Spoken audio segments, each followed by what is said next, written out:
విషయంలో టీపీసీసీ అధ్యక్షుడు మహేష్ కుమార్ గౌడ్ చాలా స్ట్రాంగ్ రియాక్ట్ కావడం అనేది జరిగింది. సో కొండ సురేఖకి ఏఐసీసీ ఎటువంటి పిలుపు రాలేదు, ఎటువంటి వివరణ కూడా కోరలేదు.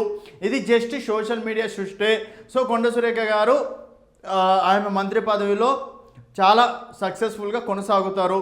సో ఆ రోజే టాలీవుడ్ పెద్దలకు కావచ్చు, అలాగే నాగార్జునకి వారి కుటుంబ సభ్యులకు కూడా సారీ చెప్పడం అనేది జరిగింది.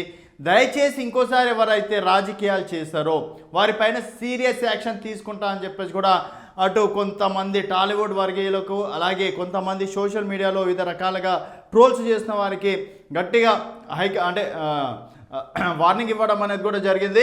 సో సురేఖ వ్యాఖ్యలపై ఏఐసీసీ వివరణ అడగలేదు. సోషల్ మీడియాలో వస్తున్న వార్తలు సత్యదూరం. TPCC chief Mahesh Kumar Goud. So Konda Surekha వ్యాఖ్యలపై ఏఐసీసీ ఎలాంటి వివరణ అడగలేదు. అలాగే టీపీసీసీ చీఫ్ మహేష్ కుమార్ గౌడ్ పేర్కొన్నారు. ఆదివారం ఆయన గాంధీ భవన్లో మీడియాతో మాట్లాడారు. కొండ సురేఖపై ఏఐసీసీ సీరియస్గా అయ్యిందని, మంత్రివర్గం నుంచి ఆమె అవుట్ అంటూ సోషల్ మీడియాలో వస్తున్న వార్తల్లో నిజం లేదని క్లారిటీ ఇచ్చారు. స్వయంగా ఆమె తన వ్యాఖ్యల్ని వెనక్కి తీసుకోవడంతో వివాదం ముగిసిందని, పార్టీలోనూ దీనిపై ఎలాంటి చర్చ లేదని చెప్పారు.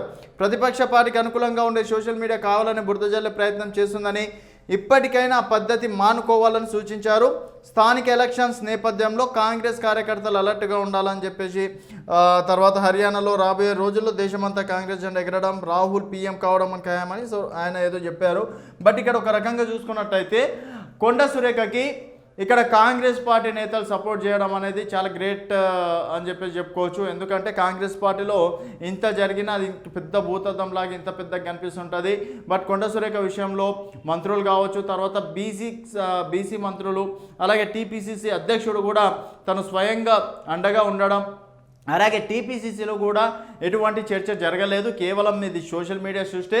బట్ ఇంకోసారి ఎవరైనా ట్రోల్స్ చేస్తే మంత్రి పదవి కట్టు, ప్రియాంక గాంధీ అమలకు ఫోన్ చేసింది, లేకపోతే రాహుల్ గాంధీ డైరెక్ట్గా నాగార్జునని కలిసిండు.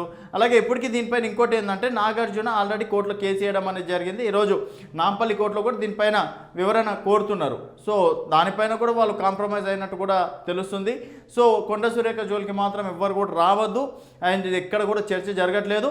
ఇది ఆ రోజే పులి స్టాప్ పడ్డదని చెప్పేసి కూడా మహేష్ కుమార్ గౌడ్ గారు అన్నారు. సో మరి నాగార్జున గారి కొండ సురేఖ గారి ఎపిసోడ్ ముగిసినట్టేనా?